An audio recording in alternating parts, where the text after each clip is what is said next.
Bonjour les amis, bienvenue à bord de notre machine à explorer l'histoire. Aujourd'hui, je vous invite à découvrir avec moi une des grandes figures de l'histoire de notre pays. Vercingétorix, littéralement le roi des guerriers en langue de l'époque, est né aux environs de l'an 82 avant Jésus-Christ, en Auvergne, à Gergovie, sur le territoire de la tribu des Arvernes dont il devient le chef. Il va prendre la tête de la résistance à l'envahisseur romain commandée par Jules César. Comme nous l'apprend Plutarque, Vercingétorix est le fils de Celtilios. Il devient chef de sa tribu en 52 avant Jésus-Christ et établit des alliances avec d'autres tribus pour mener la guerre contre Jules César qui tente de coloniser la Gaule. L'essentiel de ce que nous savons de lui est d'ailleurs consigné dans les commentaires de Jules César sur la guerre des Gaules.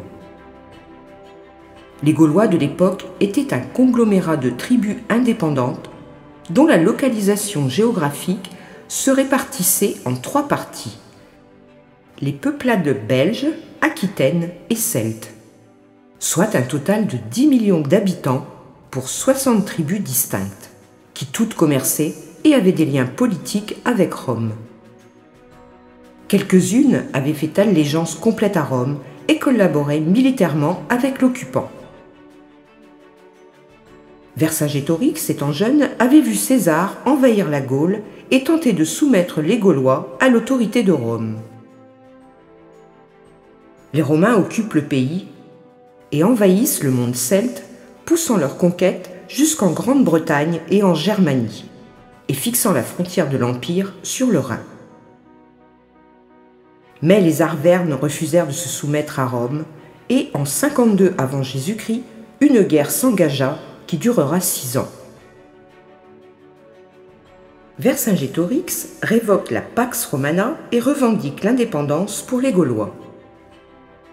Durant l'hiver de cette année-là, des commerçants romains sont assassinés à Orléans et Vercingétorix devient le chef du parti anti-romain. Fédérant de nombreuses armées qui rompent leur allégeance à Rome pour rejoindre le révolté.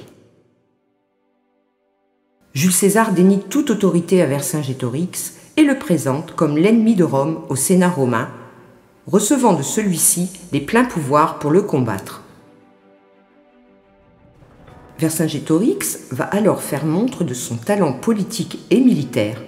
Il organise la résistance en utilisant la guerre de harcèlement et il s'emploie à fédérer les tribus gauloises contre César et ses légions romaines. Il réussit à gagner à sa cause les Biturigies, peuplades gauloises habitant entre la Loire et le Massif central, et réalise une union rapide des peuples du centre et de l'ouest de la Gaule. Fort de son autorité, il décide d'affamer les troupes romaines cantonnées à Narbonne en utilisant la technique de la terre brûlée, c'est-à-dire en détruisant les approvisionnements, la nourriture et les infrastructures nécessaires à l'approvisionnement des troupes romaines. Puis il mène une grande bataille dans les environs de Gergovie, où il remporte une victoire éclatante qui lui amène le ralliement d'autres tribus. Mais Jules César se révèle être un adversaire particulièrement pugnace et un brillant stratège, et il ne baisse pas les bras. Les Romains, dans un sursaut guerrier, reprennent Orléans puis Bourges en brûlant tout sur leur passage, provoquant la mort de milliers de défenseurs gaulois. Le revers est rude. Pourtant, la stratégie de Vercingétorix semble fonctionner. Les légions souffrent et les Éduins semblent sur le point de se rallier à la coalition gauloise, comme les Parisis, obligeant César à ouvrir son front pour rétablir l'ordre dans ses arrières. Vercingétorix, fidèle à sa tactique, s'enferme dans Gergovie pour combattre César. C'est la victoire pour Vercingétorix et ses alliés, et les Éduans entrent à leur tour en guerre, prenant les Romains à revers et les obligeant à battre en retraite. César fuit et regroupe ses troupes. Pendant 3 mois, il reçoit de nouvelles légions du Sénat de Rome. Son armée compte maintenant 50 000 légionnaires aguerris. Une force de combat extraordinaire pour l'époque, complétée par des cavaliers germains qui combattent aux côtés des soldats romains. Vercingétorix envoie sa cavalerie affronter César et les deux armées se rencontrent aux environs de la ville d'Alésia. La chance quitte alors Vercingétorix et les cavaliers germains prennent l'avantage sur les Gaulois. Vercingétorix regroupe alors ses troupes dans l'oppidum de Mandubia à Alésia et demande des renforts aux autres tribus. Mais le génie militaire de Jules César va avoir raison du jeune chef Arverne. En stratège et chef de guerre génial, il organise le siège d'Alésia en construisant des ouvrages de guerre sans équivalent dans l'histoire de l'époque. Double ceinture de remparts, champ de pièges pour la cavalerie et autres ouvrages défensifs pour briser les attaques des Gaulois.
Et il réduit les Gaulois à la famine, laissant mourir de faim les femmes et les enfants dans le no man's land entre les armées où ils s'étaient réfugiés en implorant la pitié des Romains et affaiblissant ainsi les combattants assiégés.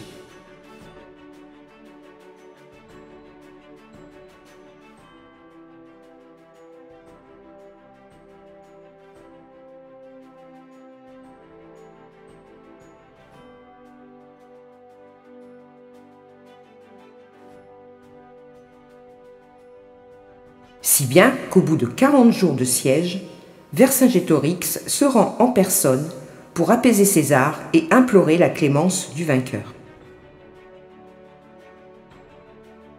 Mais César ne sera pas magnanime. Il réduit en esclavage tous les combattants et donne à chaque légionnaire romain un esclave gaulois.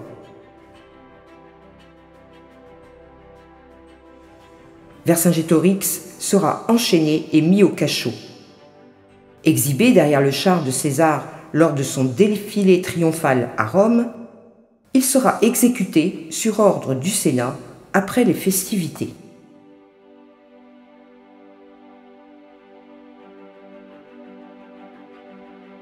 Le Sénat de Rome a voulu effacer le nom et le souvenir du chef gaulois de l'histoire, mais grâce aux écrits de César sur la guerre des Gaules, le nom de Vercingétorix, qui incarne la fierté de l'esprit français, a perduré jusqu'à nos jours.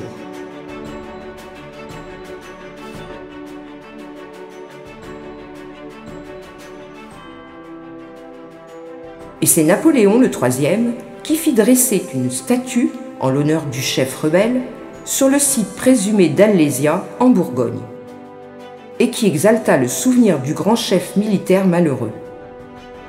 Seules quelques rares pièces de monnaie de l'époque nous rappellent son visage. Mais le souvenir de son courage reste attaché à notre histoire.